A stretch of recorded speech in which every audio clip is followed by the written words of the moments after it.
Hey guys, welcome to the Pistons Talk podcast. I'm your host, Anthony. Got a very special guest for you today, James Edwards, the third of the Athletic. James, how you doing? Doing well, man. Can't complain. A little tired. It's been a long trip. I'm in Denver now. One game left, and then get to go home for a little bit. But it's been good. I got to get a little sun. Has the sun been out back home in Michigan It at all? it actually snowed for the first time, and I was kind of tripping out. I was just like, "Is that snow? What the hell?" Was it a lot? I mean, we got like 5 inches over here, but apparently they said they were supposed to be like 7 inches, like on Thursday, and some crap like that. But Where are you at again? I Area? am like West side area or east side? east side, Oh, like okay, 20 that's minutes right. from Detroit. Oh, okay, so Yeah. good thing I put my car in the parking garage then. All right, well, good to know. For sure, for sure. Before we do, get into this podcast, I did want to give you like an opportunity to, plug your new podcast because I think the last time I talked to you, you have gotten a new podcast. So if Mhm. you want to tell the people about it, where they can find it, where they can support it, go ahead. We have the links to your Patreon in the comment section Oh, and in the cool. description below. So I appreciate it. Yeah, I mean, Vinny Goodwill and I, if you're listening to this podcast, watching this podcast, I'm sure you're familiar with Vinny, especially if you've been a Pistons fan for a while. Me and him do a pod called the Detroit Players Podcast. It is on Patreon. $4 a month gets you, me and him record together once a week. And then on Fridays, I drop bonus episodes. So whether it's a player interview I did during the week, sometime during practice, I'll post that up so you guys can kind of see like behind the scenes how the sausage is made.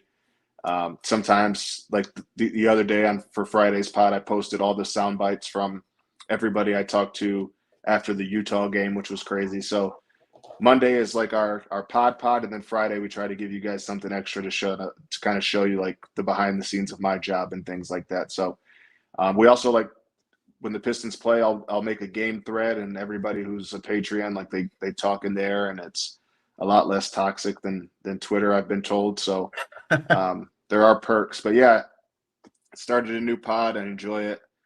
For everybody that's saying why is it behind Patreon, it's because I don't have to do a podcast. It's not a requirement for my job, and for me to do a podcast, I need some type of reason to just do it. I have to take time out of my week to do a podcast, so that is why we put it behind a Patreon. no, I completely understand that. Like you want to get paid for your time, like Right, and 100% it's like that. yeah, like we did the one me and Nick did. Like that was the Athletic wanted local podcasts, so that was part of my job requirement. Now the Athletic doesn't want local podcasts, so if people want a podcast from me, it needs to be like worthwhile for me to do it because I am carving out 2 to 3 hours every week to do extra work that my company doesn't pay me for. Yeah, I get it. Like the amount of time that I put into this podcast, like I'm a sicko. I Yeah, clip every segment, and yeah, I've sometimes seen the that. podcasts are like 2 hours. Yeah, So I mean, like I put the work into it. I don't mind. I mean, like I've been in sports media since I was 15 years old. Like I'm used to right, like the hard work. right. But no, I get it, man. I did want to give you a chance to plug it. What's really bad is I actually subscribe to the podcast, but I've been so busy I haven't listened to an episode yet. No, that's all right. I You'll was get just there. like, We man, appreciate the support. And for those who don't know, as long as you're a Patreon, like you subscribe through Patreon, if you check like the posts, like toward the one of the first posts is how to download the podcast on Apple or Spotify or wherever you get your podcast. So once you are a Patreon, you can listen on Apple and Spotify. You don't have to listen on the Patreon app. yeah. I mean, like I've used Patreon before. It's pretty simple, Yeah, it's not honestly. bad. But I no, know people don't like having 50 million apps. So just for those who are like, oh, I just don't want another app, you don't have to have one. yeah. I mean, like I said, wanted to give you a chance to plug it, tell people about it because, like I said, listen to your podcast with Nick for I think I was on for like what, two years almost. Yeah, 2 years. Yeah, I mean, like I always enjoyed it, so wanted to give Yeah, you a chance to definitely plug it. But we are I going to get appreciate it. into some Pistons talk, so to say. Um, I kind of wanted to ask you this, and I feel like you've probably answered this question like a million times. And it's kind of like about like the Pistons front office. Mhm. And like to say that the season hasn't gone as they expect, I would kind of think it's and I don't know, like they probably didn't see this season going as bad as it actually has. So like my question No, to no. you is like, do you believe that they thought they would have more than 3 wins so far? Oh, yes. Yeah, for sure. Um, I definitely thought that. I, do I think that they were maybe a little misleading intentionally in saying, like, we think we have a team that could make the postseason? I think so. Do I think that they thought that this is a team that should be able to improve off last year's record somewhat significantly, like high 20s, low 30s? Yeah, I think they thought that too. Um, it's nobody expects to have the longest losing streak in NBA history. Like that's just not something you even like anticipate happening until you get to like 2021, right? Like Mhm. that's very far fetched to even imagine. So no, they did not expect this. Um, and it's yeah, I think that's everything that's gone bad has gone wrong, whether it's injuries, whether it's the losing streak, whether it's not showing progress. Like everything that could possibly go wrong has gone wrong. And because of that, I think they're probably, well, I'm curious to see if they try to accelerate this thing sooner than they anticipated just to get uh, maybe people off their back, like the fans and things Mhm. like that. And rightfully so, fans are upset as they should be. But I'm curious to see if they stay patient or if they um, maybe swing for the fences a little sooner than they anticipated. It's so weird because I did read your piece when Tom Gores did talk with the media, and obviously there was a lot to like get into with that. But do you think they, like you said, they might accelerate it? Do you think they would do that to kind of try to get Monty more veterans? Because he this kind of seems like you're around him every day. He seems like a coach that maybe he's not comfortable with some of these young guys on this team. Maybe, he talks about, Alec Burks all the time, like it's the best bet he's ever been around, or, guys like Bojan. Maybe they, get rid of some younger guys to kind of make Monty's life a little bit easier. Yeah, like that's the impression I've gotten is when I say accelerate, I was more so I'm like if they make like a big trade, like Yeah. the Zach LaVine trade, right? But I think there's veterans they can add that's not quote unquote accelerating it, but still pushing the product forward. Like I just like using this guy as an example. Like I think somebody like Royce O'Neal would be perfect for Yeah. this team. Like, and I understand when people say Royce O'Neal, that's not going to change anything. I'm working under the assumption like this season's lost. It is what it Oh, is. yeah. You don't want to mortgage your future before you know what your future is. Like you don't know what Asar is, Ivy is. You're starting to know what Kate is, and it's everything you wanted.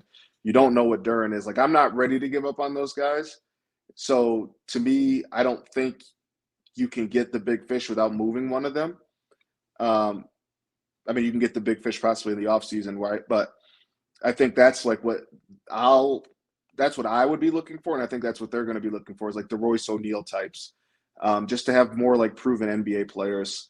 I think that's a big thing. It's not that I don't think Monty doesn't like having the young guys. I just think, admittedly, probably there's just too many. There's far too many.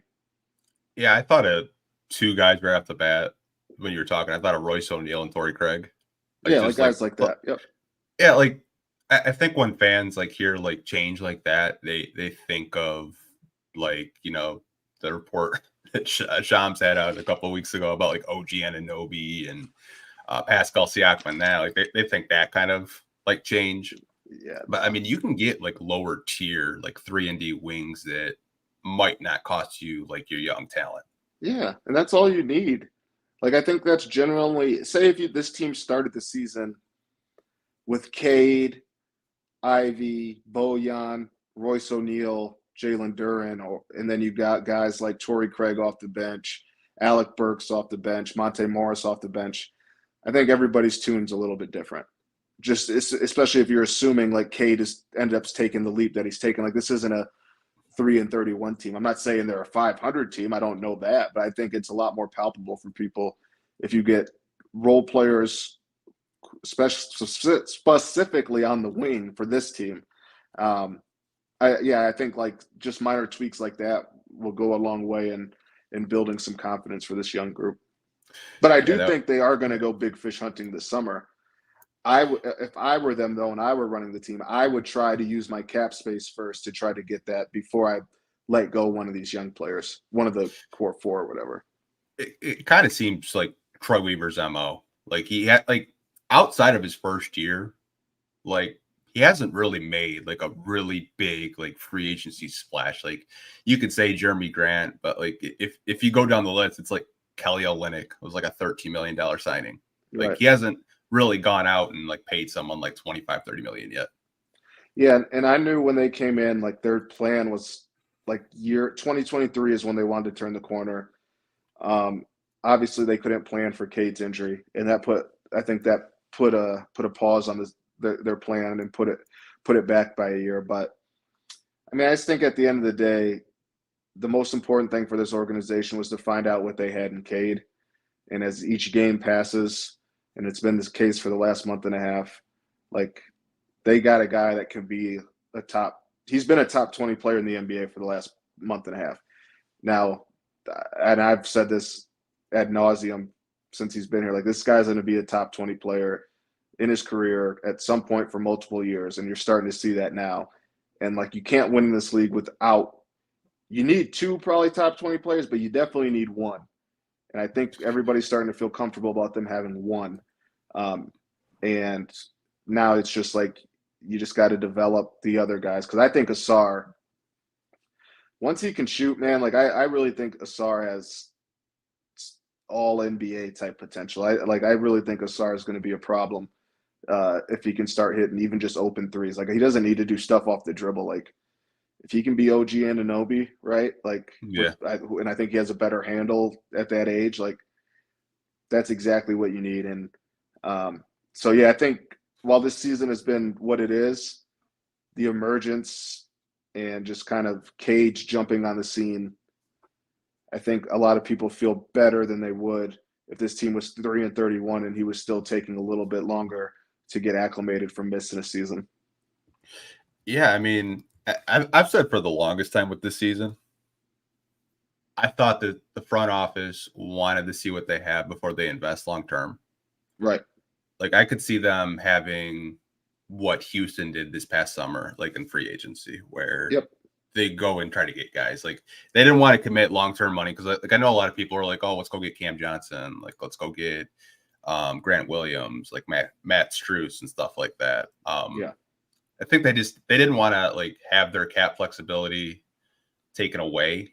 And for like those guys, right? Like, yeah, I understand. So I know that they had interest in Cam Johnson, and then it went away. And my guess is, and this is just a guess, I'm not saying this is a fact. My guess is Monty gave them the background on how bad his knees are or whatever. Like, this franchise, as you know, Anthony, like this franchise has gotten itself in this place because they've overpaid on either free agents that aren't as good as what they're getting paid or guys that are routinely hurt and it comes back to bite them, right? So like I don't mind not paying $30 million a year for Cam Johnson.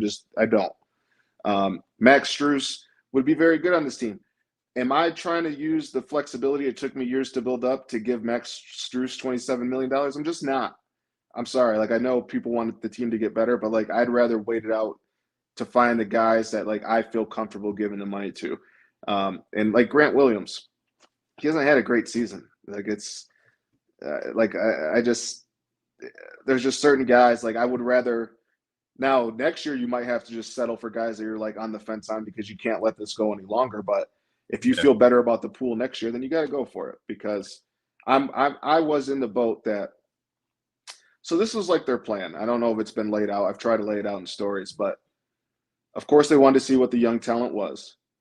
So people are like, why not go for a Fred VanVleet, right? Like in hindsight, that'd be a perfect pairing with Cade. But what they needed to learn because Cade missed the season is can Cade handle the usage and high workload of a primary ball handler. Like, and you don't learn that by signing Fred VanVleet to $100 million. Like, that's why I keep saying Cade's injury really put a monkey wrench in like their plans. And I'm not making excuses for him, but that's why you don't go get a high price secondary ball handler, even if we've learned since the season started that might be the best person to put next to Cade, right?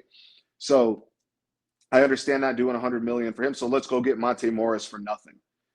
But it's just unfortunate for them. Monte Morris hasn't been able to play, right? It's like, okay, we could pay Max Strus $27 million, or we can get 2 seconds and an expiring contract in Joe Harris that hopefully can knock down some threes for us, and we can readdress that position long term. Unfortunately for them, Joe Harris has not worked out, right? So, like, I understand the logic. It just like what I said at the top of the show, the worst case scenario at every turn has played out for this team. Yeah, it's almost like it's just a monkey on their back that just can't get off. Like, yeah. A lot of Pistons fans is the kind of like piggyback off the Joe Harris stuff. Like the way they look at the signing was Brooklyn couldn't sign Cam Johnson at the time because they didn't have the cap space. And it's just like this narrative that's out there, which it's among fans. It's not I doubt it's among media, that Troy Weaver just uses his cap space and he's doing these organizations favors. Like he did a favor for the Knicks because they wanted to get Jalen Brunson, but they got Jalen Duren because of it, but they didn't have the cap space. Like that was a name that was floated around that the Pistons might be interested in at some point. But I mean, same with the Cameron Johnson thing. Like, I know you said there was interest. Like, from reading articles all summer, like obviously there was interest. Like, read your articles, read a lot of even national media members, like from like Yahoo or something. Like, the Pistons they want Cam Johnson. But I don't know. It's really hard to stay positive when this team is so bad night in I and get night it. out. No. Yeah, I get it. And I'm not trying to change your mind for sure. I understand their logic this summer. And like there's an alternative world where it like makes sense. It just didn't work out that way, right? And yeah, I think Cam Johnson, like I think Troy and several people were interested. And then listen, has Cam Johnson even played 15 games yet this year? Has he made the 15-game mark? There was a point this year where 20 games were played and he only played 6. I'd be curious if you can look it up how many games he's played so far. Yeah, hold on. And like that's the fear, right? Like that's because like you mentioned, like the Pistons have signed guys where it hasn't worked out with injury history, like over the past. And like if you give someone like 30 million like that, there's a good chance that you get that narrative where the Pistons give money to injury riddled players, and you don't want that. Right. Or even just beyond that, like they worked. It took a long time for them to get to the spot where they have flexibility. So then you use it on a guy who's maybe going to play 40 times a year. Like it's just, I understand the logic, and I understood it then. Do you know how many games he's played this year? He's played 28. Okay, I must not have looked in a while. Oh, and Cam Johnson, are you sure? Yeah, I just went on StatMuse and it says game played with the Brooklyn Nets this year, 28. Played 42 last year and 66 the year before with Phoenix. So, interesting. And looks like I lost them. All right, well, we will see if we can get them back. I don't know if it was oh, there we go. Lost you for a second. I was trying to look at what I saw in the Cam Johnson thing. Hold on. Okay. 1 second. Okay. All right, I must not have looked since like week 4 then. Maybe so that's on me. But yeah, I mean the kid, he hasn't, I mean the history is there regardless if he's played this year. Yeah, I mean you can look at his games played since he's been a rookie. I mean, that was a guy I wanted during the Sekou draft a lot. And then Jeff Bauer drafted him. I was like, you dirty rat. Wait, Bauer would have been in Phoenix by then. That's right. Because that was Ed and company for Sekou. That's right. Yeah, I was just like, man, it's funny. I actually ran into him not too long ago at the airport. Jeff, yeah, he's always he's scouting now, so he's at LCA a lot. Yeah, I was just like, man, that's funny. I know this is like off topic, but like is Dwane Casey like just like a scout now, or? Yeah, he's scouting. Yep, he was around at colleges recently. Did some overtime or G League Ignite stuff. Yeah, he's around for home games too when he's not on the road. I haven't seen him in a while, but I know he's around. Like I know people say they saw him and stuff. But yeah, he's scouting and appears to be liking it. I still feel like he could coach right now if he wanted to.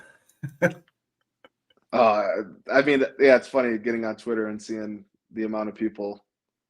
It seems like issuing apologies to Dwane. It's funny to see that. It's funny. I was texting with Corey, who you know, and I Yeah. told him a dream I had, and he was like laughing. He's like, "If that happened, that would be hilarious." Which I've told people on this podcast before that I had a dream that Monty Williams quit midseason, and because the losses were just like piling up, and Dwane got his job back, and then they started winning games. Oh, it's just like I know it's not going to happen, but if that did, that would be hilarious. Yeah, that I don't see that happening. But the fact that you had a dream about it, like I said, I feel bad for a lot of fans. Hey man, like I actually have been staying off Twitter because it's so damn toxic when I'm watching. Like I have not been on Twitter when I'm watching games, and I'm a lot happier. I was like, I don't want to like scroll down my timeline and everyone's micro analyzing James Wiseman minutes. I was like, dude, like if you're doing that, just stop. Yeah, I'm right there with you. I've used my first 5 or 6 years on this beat. This is my 7th season. I never blocked people. I've used the block button a lot this season. I can see why. And I just like I don't mind like I definitely don't mind like going back and forth with people. Like that's sports, right? Like it's just there's too many people that do it in a disrespectful way and that let sports like really bring out the demons in them. Yeah. If you can't handle it, man, turn to channel 15. I don't know, turn a different channel. Yeah, honestly, like you can't even get away from it either because it's like you go on YouTube and it's just like guys that I've never seen before talking about the Pistons. I'm like, who the hell is this guy? What the hell? I was just like, aren't you a Golden State fan? What are you doing talking about the Pistons? Get out of here. Yeah, right. Yeah. So there's a player I did want to talk about, which yeah. I know you've been so high on Isaiah Stewart. I do want to give you credit. You were probably one of the only beat writers that you said like, hey, like he's got a 3-point shot. You can shoot it from there. I want to make it clear though, just really quick. Sorry to interrupt you. I feel like me defending Isaiah because I felt like a lot of people were like, this guy shouldn't be on an NBA team. That it felt like I was overcompensating and it made me sound like I thought he was an all-star. It's like, no, I just think I'm telling you, Isaiah Stewart's an NBA rotation player. Just the way people talked about him was as if he shouldn't be in the NBA, and that's just absurd. So me defending him so much, I felt like all I was saying is like this guy's an NBA rotation player. Like I'm telling you, the Celtics want him, the Pelicans want him. I could name 3 or 4 playoff teams that want him. Just you guys, people talking so crazy about him, made it sound like I think he's an all-star. And it's like, no, I think he's going to be a solid NBA player who's probably best served as like the second, third big on a bench for a really good team. Yeah, and that was it's literally what my question was when I was preparing for this podcast. I was doing prep work at 3 a.m. yesterday because I'm a crazy mofo. Yeah, so like, that's why we love you. My question was like, it seems like the fan base is 50-50 on him. Like there are people that absolutely love him. They love him in the starting lineup. They want to give him a lifetime contract, even though he did get an extension this past summer. Mm-hmm. But there's the other part of the fan base where, like you said, they don't think he's an NBA player. They think he's going to be playing in Europe, which I think he'll probably play a good 10 to 12 years in the NBA. Yeah. It's just like an energy guy. Like I view him as like a glue guy, like a Kevon Looney for this team. Yeah. Like, and there's like, you need those types of guys on this Grant team. Grant Williams when he was in Boston. Yeah. So like, just like, what has been your initial thoughts with him just in his time here since he's been drafted? I think the funniest thing is if you really want to break down who's made the most development of all the young guys, it's Isaiah. Think of what he was when he came in, which was like, oh, look at this cute rookie run so hard up and down the floor and annoy other teams' big men. 2, the guy's shooting 39% from 3. I think he's 1 or 2. I think he's still the best defender on the team as Asar learns to defend without fouling and still be aggressive. I think Isaiah is the most switchable defender. And I think a lot of reason people don't like him, and this is just an assumption, I think it's a lot of young fans who don't like the aesthetic, right? Like the people that don't like Isaiah Stewart, their favorite player is probably Jaden Ivey. Jump high, run fast. Like Stu, he's bound ground. He doesn't leap. He does struggle around the rim. That's something he does need to improve. But like he hits open threes, he defends. And like it's funny to me, everybody's talking about like the spacing Cade needs, and I agree he does. But I think so the Boston game, and Kevin Knox has been solid, and I don't want to discredit Kevin Knox. But I think if Stu was able to play in the Boston game, Detroit beats Boston. I don't think he goes 0 for 6 from 3 like Knox did, right? Yeah. Like, and that game went to overtime. Like he's just hitting open threes. Like he is 39%. People can say like, well, he's wide open. What do you want him to do? Wait for somebody to come guard him? Like if they're covering him, they're covering him. He's making them at a decent clip. So I think Stu slowly but surely has added more to his game than almost anybody of the young core. I mean, Cade is just evolved. Like he's the most talented. So it's like you're seeing as he gets comfortable, you're seeing the talent come out. But from going from point A to point D, has anybody added more to their game than Isaiah since he's been here? It's funny. I remember having these conversations, their second year when Sadiq was still here. And it was like a topic. I was just like, if I had to bet on anyone to develop out of Killian, Sadiq, obviously Saban was still on the team at the time. I bet on Isaiah Stewart because like he was so raw coming out of the draft. Like I think a lot of people, when they view him, it's just he's one of those players that he's not, like you said, he's not flashy. He's not, posterizing people, but he does the dirty work. And I think his absence on the defensive end, you've really seen it. I mean, you see some of the scores, like Utah put up 150.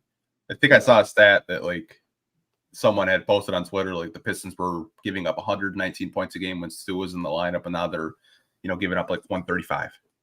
Like the defensive impact alone is missed.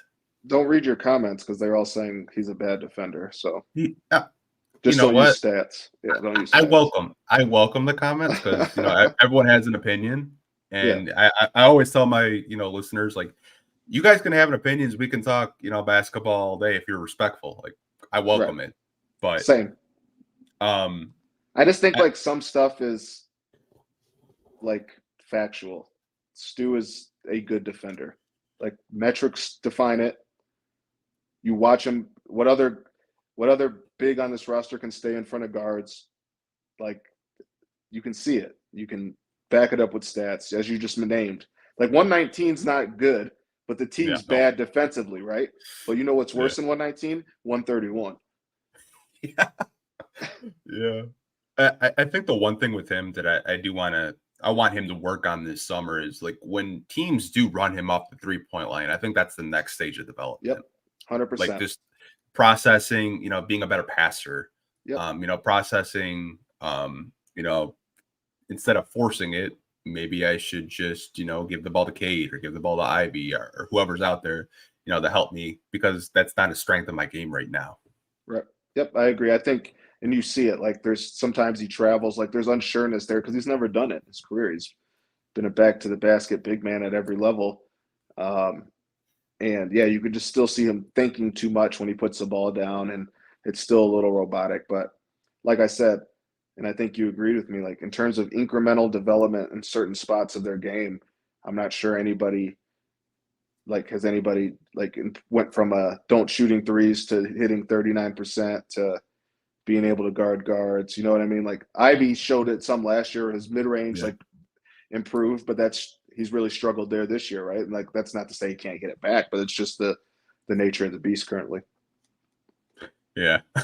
Someone said, David Dalton said, most importantly, Stu compliments your shoes. He does. Shout out to Stu. Yeah. He's not on this road trip yet. And I brought some heat. He hasn't been able to gas me up. Damn. To be honest, the last hoop shoe I bought was like Kyrie 4s. It's not a bad hoop shoe. I actually need a new pair of hoop shoes. Yeah, I need to I need to, because I've been getting back into playing ball on Thursdays when my schedule allows it. But it's time. Yeah, I might look into some. I'm not a big Kyrie fan. I might look elsewhere, but I hear that's a good shoe. Yeah. I think the only hoop shoes I have are Kobe 5s and Kyrie 4s. That's it. Hey, that Kobe 5s are.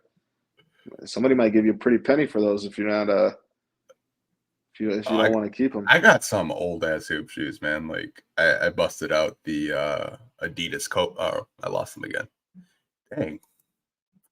Keep losing them. What has Isaiah Stewart done to impress besides a poor man's T Grizzly? I lost you. Lost I'm it. back. Sorry.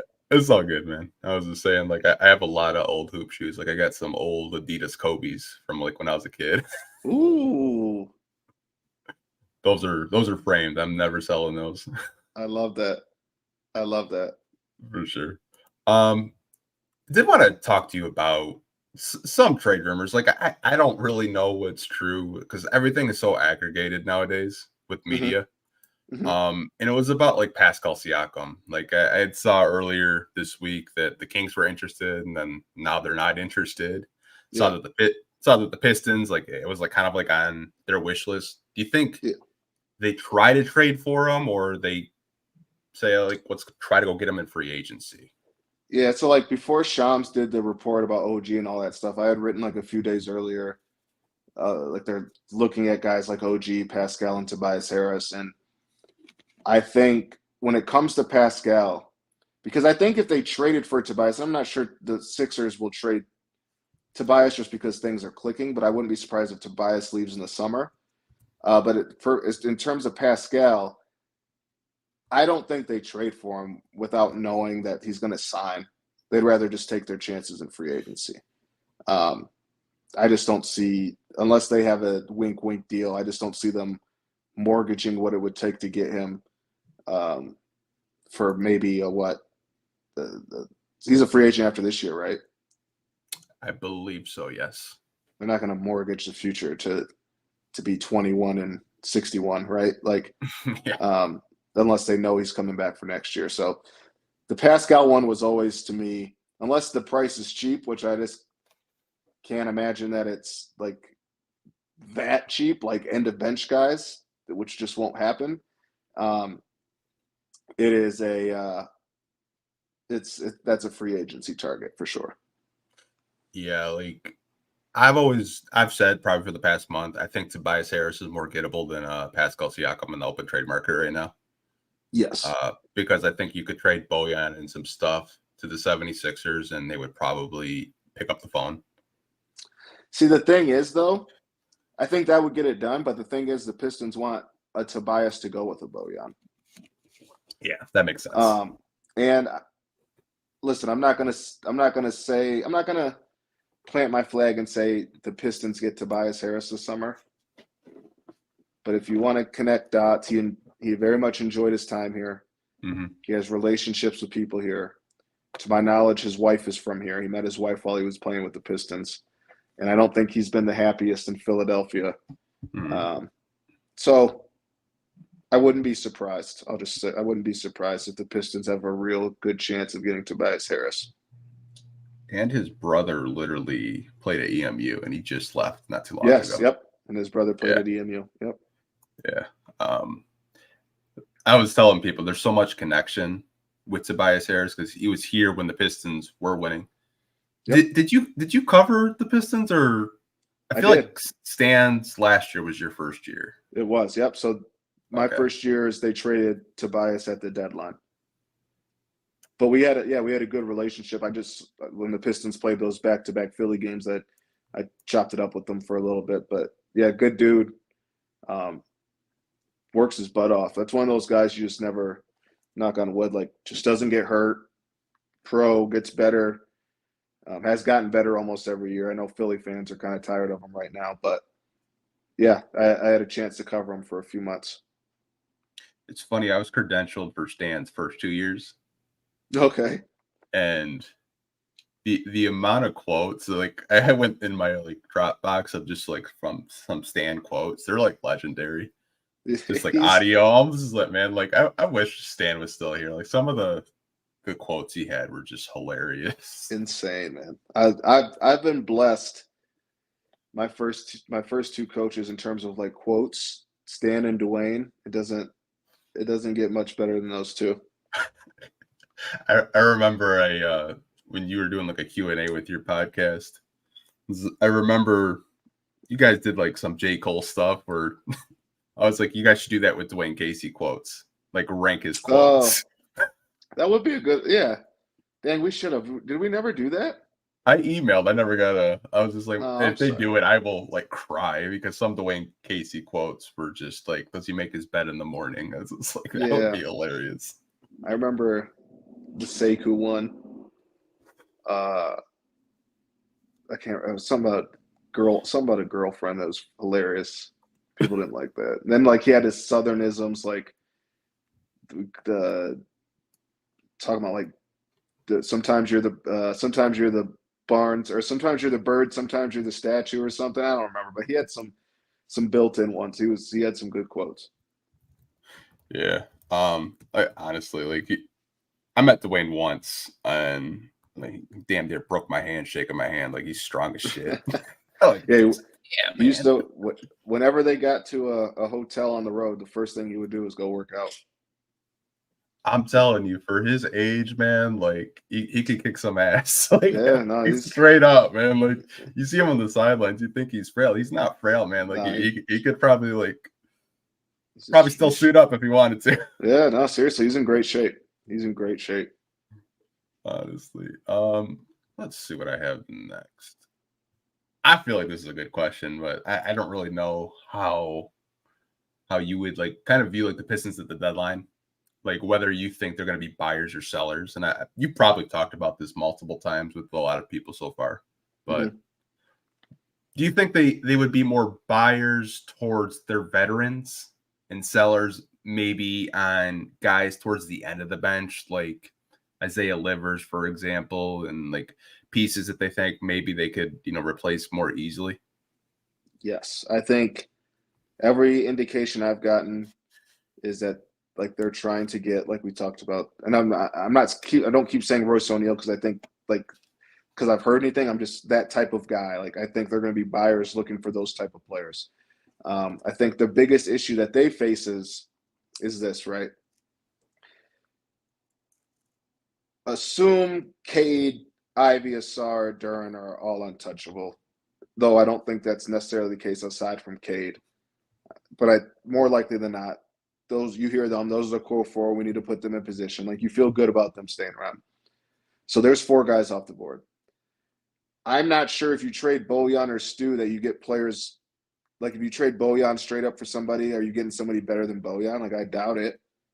Like why would the team make the trade? Like I think maybe you may trade Bojan if you can get like 2 veterans in return. Like maybe that happens, right? Stu, like I don't know if you're getting you're probably getting a like for like at that point. So then the issue is you get to the end of the bench where it's like they're playing Wiseman more around this time. Maybe that's a coincidence, maybe not.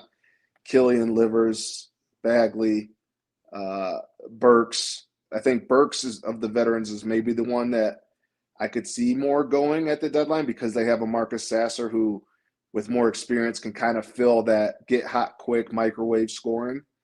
But I think to your point, I think they're going to be buyers, man. Like, and not like go get, like I said, Pascal Siakam for a half a season, but just go get 3-and-D wings who have played in the NBA and have been consistently good for several years. Like that's what this roster is missing. Like I don't see them trading Bojan for.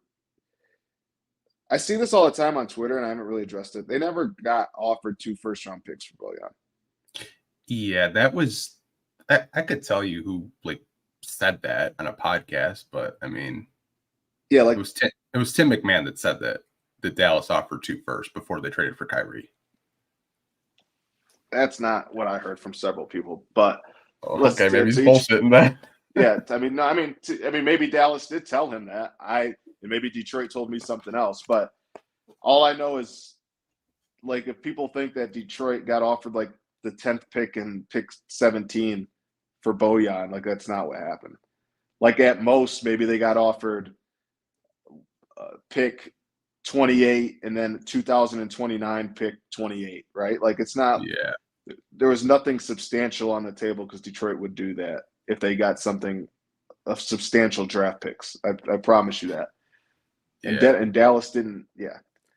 So, but to your point, I think they're buyers, just simply just trying to add veteran players who can help this team grow and just make the roster a little bit more, make it a little bit make more sense. But the issue is what I was saying is trying to, if you don't want to move the core four, but you want to get a four like a Tobias or a whatever Jeremy Grant player to play with Bogey, then it's like, all right, well, your pickings for trading are kind of slim because other than the expiring contracts you have at the end of the bench, I don't know if there's a lot of value in terms of on-court value for about 5 or 6 of those players. Yeah, and So I think that's their real dilemma. I think fans sometimes forget what they actually got, like what they traded to get Bojan. Like it was Saban Lee and Kelly Olynyk. Yeah. Like 2 bench guys for quote-unquote starter. And, I mean, if we didn't have Kelly Olynyk, we probably don't have Bojan because Danny Ainge has like a man crush on him for whatever reason. Does. Like I don't get it, but I mean, that's kind of been like just reading articles. My assumption is like they want to keep the veterans because they just like they could go off and sell veterans right now if they wanted to. Like if they just like they could maybe get a first for Bojan and maybe a young player, they could do it. But you know everything Troy has said in like press conferences that. Just my understanding, like they want to keep these vets on this team. So, when they do make a push next year, these vets are still here and they can contribute for you. Right. Yeah. It goes back to like everybody wants the Pistons to be better, but you're not going to be better if you trade Bogey for pick 28 in 2028, right? Like, I don't know if you're trying to turn a corner sooner and Bogey, his defense is dropping, but the guy can still score. Yeah, like, and I think ultimately, once they address some roster issues, Bogey's going to be kind of fill the Alec Burks role. I think he's going to be. I could see as soon as next year him being, if he's not moved, I could see as soon as next year him being like the 6th man. It's funny. I was reading a Yahoo article, and I think it was a Jake Fisher piece, and like he kind of teased that like Tom Thibodeau might want Alec Burks. And then I went on Knicks Reddit, and then that was just a mistake. And I asked, they're like, "Oh, you can have Evan Fournier's contract." It's just like, yeah, we're good. Don't want that because I know he wouldn't play. We'd probably buy him out. Yeah. Well, I think he expires after this year. Does he have a year after this? Got a club option, I believe. So you could just waive him, and that would clear up 18 so million it's basically So it's basically the Burks. It's basically Burks' deal. Yeah, which I mean, I could honestly see happening because for some reason we just love trading with the Knicks. Yeah, maybe. I mean, maybe you can get a little something extra in that case if he plans to use Burks more than he uses Fournier. So maybe you get a little extra on top, like some seconds or something, or a Quentin Grimes or something like that. Who knows? Yeah, he's been playing well. I think recently since the trade, I think he's playing more. Yeah, I mean, I talked to Knicks fans. They're done with his ass. They're like, this guy's a bum. I was like, damn. I like Quentin Grimes. I do too. That was a guy that I wanted the Pistons to go and like trade up to get. I thought he was pretty good. I was talking to Sasser the other day. Yeah. And I asked Marcus which team of his 4 years, because all 4 years at Houston he had good teams. And I asked him which team was the best, and he said the one with Quentin Grimes. Oh yeah, they both went to Houston. I forgot about that. Yeah, I think that was his first year, Sasser's first year in college or his second year. But he said whatever year he was with Quentin that was the best team he had at that time. Man, those were some pretty good teams, honestly. Man, talk about a college career. It blows my mind that he's the same age as Killian Hayes. It blows my mind. It's just like, dude, this kid's so good. I know it's kind of early to talk draft, and I'm not gonna like ask you about prospects, but I was gonna ask you like I haven't gotten into it. Like I know like 5 guys right now. Yeah. Yeah, I watched some Alex Sarr. I was like, yeah, that's not happening. He's gonna be the first overall pick. I'm not even gonna get my hopes up. But what's it? Go ahead. Oh, my question was like, we've seen Troy go best player available. Do you think he would go for fit this year? I'll do you one better. I think they trade it. Ooh, okay. How many more? Like how many more? This is what the consensus is. This is the weakest draft in the top 10. Like there are people that like this draft from like 15 to 30, right? Like Mhm. that's what you hear. There's like it's just like in terms of potential star power. Say the Pistons land pick 1 or 2. Like how many more young guys do you need? Like especially this draft class is weak, and there's maybe another team out there like in Atlanta that might be pivoting to a rebuild. Like I'd trade the pick up a good player and a pick in the teens, and go from there. Personally, that's what I would do. I wouldn't draft. And again, I haven't done my draft. I haven't done my deep dive on the draft, so maybe that changes as I watch some guys more closely. But I like a lot of the young guys this Pistons team has. Like I like obviously Cade, Ivy, Duran, Asar, Stu, like Sasser. There's a lot of young guys to develop. Like how many more do you need? Like that's why they're in this predicament they're in now, right? They just kept drafting and drafting. And they got you look up and they got 9 24-year-old or younger guys. So I trade the pick personally, get a proven guy, like a B-lister. I don't know if the number 1 pick or 2 pick in this draft gets you an A-lister, but if you can get a B-lister and another pick, that's where my mind would go. Yeah, I mean, I've done a little bit of like diving into the draft. Like one guy that I really like that's at Baylor right now is Jacoby Walter. Yeah. Yeah. Like Yep. I feel like next to Cade, he would just be an ideal fit. It's just like a guard that can, create his own offense and stuff like that. But if we draft another guard, I don't want to be on Twitter. That's I what just you know what I'm don't. saying? Like they've drafted enough over the last 4 years. Like if you can I get something really good with that don't. pick, you got to I think it's time to pull the trigger. I would do it. And I'm looking. I mean, there's some nice wings in this draft too that maybe you could trade down, like you said. Maybe you don't want, Yeah. like maybe you do get like anywhere from one through 3, or you get 5th like you do every year. Like what if this is hypothetical? What if pick 4 got you Jeremy Grant and like pick 15? Oh, I think fans would take that all day. Would you? I would, because And we can insert player here. I just like I said, like a B-lister type player, I think is what the top 5 pick in this draft would get you. I don't think it would get you an A-lister. yeah, like I think Portland kind of regrets giving him that contract.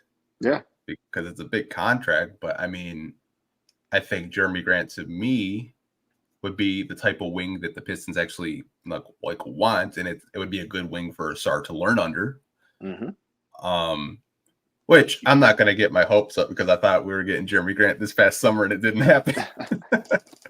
Yeah, I mean, I also I think there was interest there, but I think the Pistons were aware of the type of money Jeremy was going to get and told him to go get his bag. That's what his agent told me too. Yeah, makes sense. Yeah, he's like, yeah, he wants to get paid. So it's like, I wouldn't blame him. Doubt he's signing for $20 million contracts anymore. Yeah, I agree. He could get that one get the big life-changing deal. I mean, it's all life-changing money, but you know what I mean, like the $100 million deal where if you want to wrap it up after this contract, you can go off into the sunset. Someone said marketing for a top 5 pick. I've been seeing that a lot, which I like Laurie, but I don't know if a team, the Pistons might do it, but I don't know if like a team in the top 5 would do that. I'll say this about the Laurie stuff, and I'm curious to see how it plays out. There are a lot of people in the NBA who don't think that the Jazz are trying to actually trade Laurie Markkinen. No, it's just Danny Ainge on his BS. I think so too. And also to me, it's like, why trade him? They're rebuilding. You have a 25-year-old stretch 4 who's averaging 20 points a game. Like those are the guys you rebuild for. Yeah, I think we'll see that that's a lot of smoke from Utah. I've asked around, like, do you think you might be able to, like, what do you think's going on with Laurie? They're like, I don't think Ainge is actually going to trade him. I've gotten that from a couple teams. I don't think John Collins gets traded again before Laurie does. Oh, yeah. I'm not a big John Collins fan. But I definitely think Utah is ready to move on from that. But, I mean, they got him for so cheap. Like, it's not the end of the world, right? Yeah, I mean, like, why draft Taylor Hendricks and then trade for John Collins? It's just madness. Yeah, that was, especially if you're rebuilding, like give Hendricks the minutes. But at the end of the day, it's kind of like we're talking about with the Pistons, letting somebody who's proven play and the 15 wins, even though you're rebuilding, it feels better than the 3 wins, even though you're playing way more young guys. Yeah, it's honestly crazy. And like I was looking back at this draft class. This is probably the one draft class that, in recent memory, that I've seen a lot of them get sent down to the G League. Like I can't remember the last time I've seen a draft class where I think everyone outside of Asar and maybe a couple others have actually had like G League assignment. Like Jerace Walker is like living in the G League right now. Yep, Cam Whitmore. Yeah, it's interesting. Scoot. It's a lot of good teams in the league, though, too. That's another thing. Like, it's a lot of good teams. There's only 3 historically bad teams, possibly, but the rest are like regular, like blah to like really, really good. There's a lot of good talent in the league.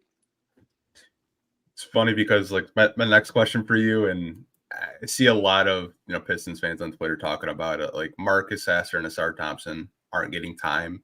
Do you think it would be fair to send them down to the Motor City Cruise just so they can get reps? Because they're not really getting a whole lot of playing time. Like outside of last night, Asar really hasn't played that much, and same with Marcus. Yeah. I think yes, for their development, it makes sense in getting them reps. I agree.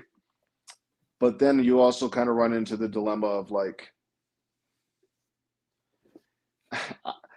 the wings on this roster are so like up and down. It's like, well, what if it's so bad like you just want to throw Asar in for 30 minutes, but you don't have him, right? Like I think if the pecking order was a little bit more carved out on this team and like there was more proven guys, then yeah, like you'd see those guys in the G League more. But it's like on any given night you could see, and I know it hasn't happened lately, and I think there's other factors that play into why some guys are playing more than others right now.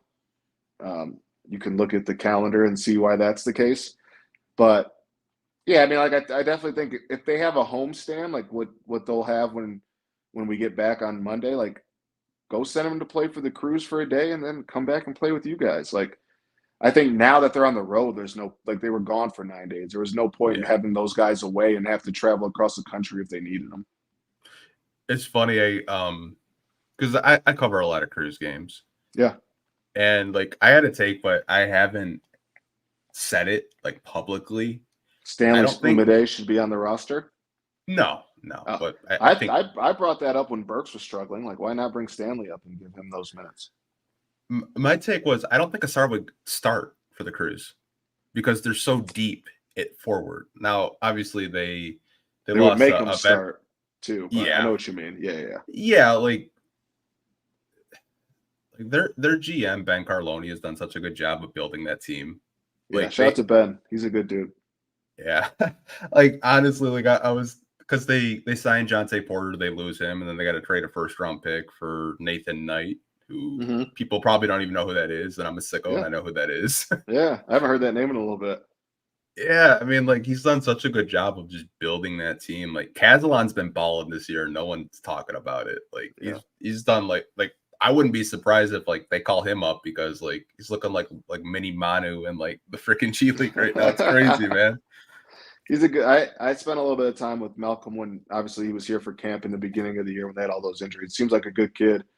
Had some moments like you see at the end of practice, like has some skills to him. I'm not gonna sit here and say I've been able to watch any Cruise games, but you see the stats and you see what some of these guys are able to do. And like we saw some stuff in the preseason. Like, I mean, hell, Umide did some stuff in like games that they won this year. So yeah, I wouldn't be surprised if you see. When they get back, if maybe you see some movement depending on their plan with some of the guys ahead of Marcus and Asar. Yeah, I think Sasser would be good just because like Xavier Simpson, he's been really good this year, but that's like one position where like they're kind of weak at, and that's a position that since the Cruise have been in Detroit, that's like this like a strength because they had Saban for the first year. Yep. I can't remember the Michigan kid, Derek Walton. They had Derek Walton the year before. Didn't they have Kay Felder for a little bit or no? I think that was with the Drive. Drive, yes, he was with the Drive. I feel like there was another guard we're missing. Oh, what's the guy? He was there last year. Kiefer Sykes. Kiefer Sykes, like he was like like been around the block a little bit, right? Yeah. Yeah, he did he get? You know what? It's so funny. I think he got traded. He did to the Bucks, and then he got traded to the Bulls. Yes, that's right. I saw that. Yeah, it's like I saw Frank Jackson and Tyler Cook get traded the other day, and I was tripping out. I was like, man, they were playing like rotation minutes like 3 years ago. What the hell? Yeah. I think Frank actually just He just left for China. Yeah. I He's mean, going when to. those international teams are calling, like, hey, we'll give you Yeah, 100,000 versus like 30, 40,000. You're going to yeah. leave. I think they pay well in China. I don't know. Dwight Howard's got to stop, like, saying, Kate, come to Taiwan. Yeah, he's got to relax. He's got to relax. Dwight, just give it up. And Isaiah Thomas, I loved watching you, but it's sad like seeing him not being able to like come to grips with it being done. Yeah, it's just like a budding joke where people are like making fake Isaiah Thomas, and like I fell for it the other day, and I was like, oh wait, it's a fake account. It's like, Twitter, shout out to Twitter. Shout out to understands, you little troll. Do we ever find out who runs that? I do. I'm not gonna. I can tell you when we're off, but I don't want to. Yeah, like, send me a DM because I got to run and get dinner here soon. Send me a DM, or sure. if you don't want any, I mean, you could trust me, but if you don't want any watermark of it, I understand. Yeah, I have a prediction of who it is. I have a guess. Okay. Got one more question, and we Yeah. can get out of here. It has to do with Jaden Ivey and kind of like your takeaways this season with just kind of like the situation this year, because he was starting off last year. He's been coming off the bench. I kind of have my take with it, but I'd love to hear like your takeaway, because obviously you're with the team almost every day. So it's a complicated one to me. Not complicated. It's complicated to describe like my thoughts on it, but I'll try my best. And I know I'm gonna try to tread lightly because there's so many Ivy people, and rightfully so, really like Ivy, as do I. I understood what Monty's approach was to start the year. Like there were things that Jaden needed to get better at, right? I do think that tough love went on too long, and it might have like seeped into like, I don't want to say confidence, but like rhythm. I don't like questioning guys' confidence, or like I don't like going into the mental space. I don't get paid enough money for that, right? Like that's sensitive stuff. But in terms of rhythm, I think it went on too long. But what I will also say is, you see the stuff like, one thing Monty really can't stand is guys who foul jump shooters. And you see Jaden do that more than anybody, right? And he trusts, I think he really likes Jaden and sees a lot in him. But there is a tough love there. Like the turnovers against where were we at last night? Golden State. Against the Warriors. Like, yeah. Those were some rough turnovers, right? Yeah. and it's there. So I understand like there are things that he needed to improve, and it's going to be a continuous improvement. He's very young and he's very talented. But I think in Jaden's defense, I think it just like went on too long. And there was just a point in this season where it was like the guys in front of him, I don't understand why they're playing over him. And it's like just talent alone, Jaden should be playing significant minutes. And then aside from that, the minutes that guys ahead of him were getting, like, Jaden's part of your future. Some of those other guys weren't. So, but I also do think like there are things he really needs to improve on, and he'll be the first to tell you that, right? Like, I think fans got caught up in last season because they got to see a lot of him and he was a lot of fun. But like at the end of the day, he was the second best player on a team that won 17 games. Like there's a lot of things that needed to go. Like he needs to continue to improve. And I had no issue with Monty's tough love early on, but I think it went way too long. And then you look up and there's certain guys that are playing significant more minutes to him that aren't contributing in the same way. And I just think it, like I said, I think it should have been, I think maybe, I don't want to say like swallowed his pride, because I don't necessarily know if it was like tough love. Like he's kind of danced around that and said he's given tough love to other guys. But I just think like at a point he just needed to probably throw Jaden out there and just help him build that rhythm back up and just see what happens and just let it go, because obviously the alternatives weren't working for him. Yeah, I would say like my takeaway was the message just wasn't.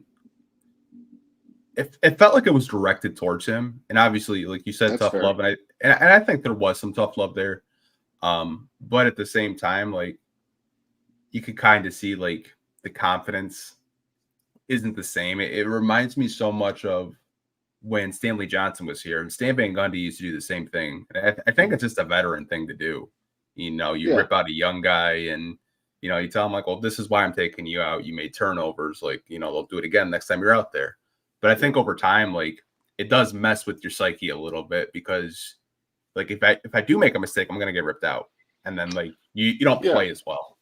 Yeah, I agree. I think that's a good point. But I think the issue I keep coming back to is if I'm Ivy and I'm not playing the big minutes, but I'm seeing who is playing 30 minutes and like that's like tough to right. Like for all the good that like the Killians and the Burks, like Killian doesn't turn the ball over. Okay, I understand why he's playing next to Kate, right? Burks, he's a career scorer. He's going through a tough spell. I understand why, like you're hoping he gets out of this, but if you're Ivy, it's like, well, neither one of these guys are putting the ball in the basket. We can't score. Like, why am I not getting my opportunities? And it's more so like if Burks was how Burks has been the last few weeks, all season, and he's playing over Ivy, like I get it for a team that's trying to win, but that just wasn't the case, right? Like Killian and Burks were struggling. So that's kind of where it lost me at that point. I think with Burks, I understand it because what you said, he's a career, like 38% 3-point shooter. You understand that. Yeah. I think with Killian's case and what I've been trying to tell people that, watch this podcast is Killian's the only player maybe outside of Cade that actually plays the 0.5 offense in which it was intended because Killian makes really hasn't lately, but this season he's made like really clear, concise passes in like under a second. And I think when you watch this team a lot, the ball doesn't move side to side, but Killian tries to make the ball move. He tries to make those 0.5 decisions that, Monty always talks about.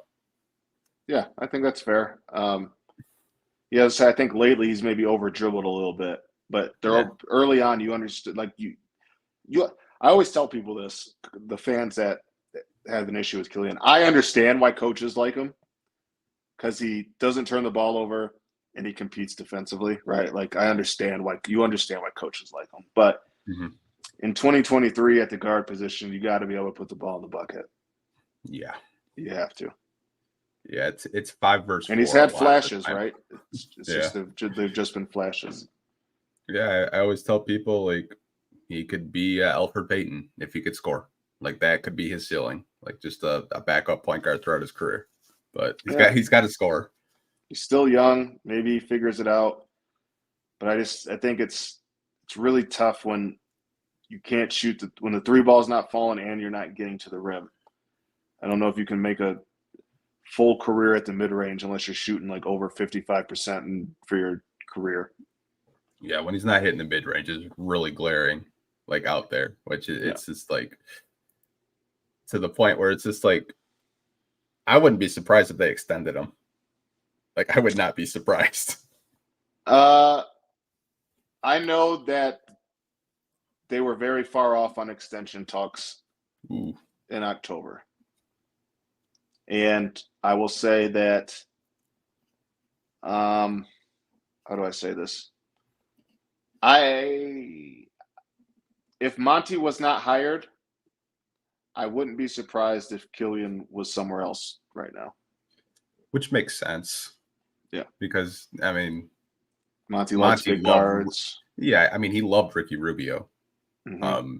He probably loves the way, Killian can defend and pass. So it makes sense. Like if you have Kevin Ollie on this team, maybe Killian Hayes isn't a part of this team or whoever.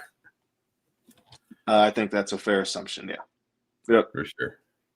Do you have time for like one question? Yeah. I got one more of me. Okay. All right.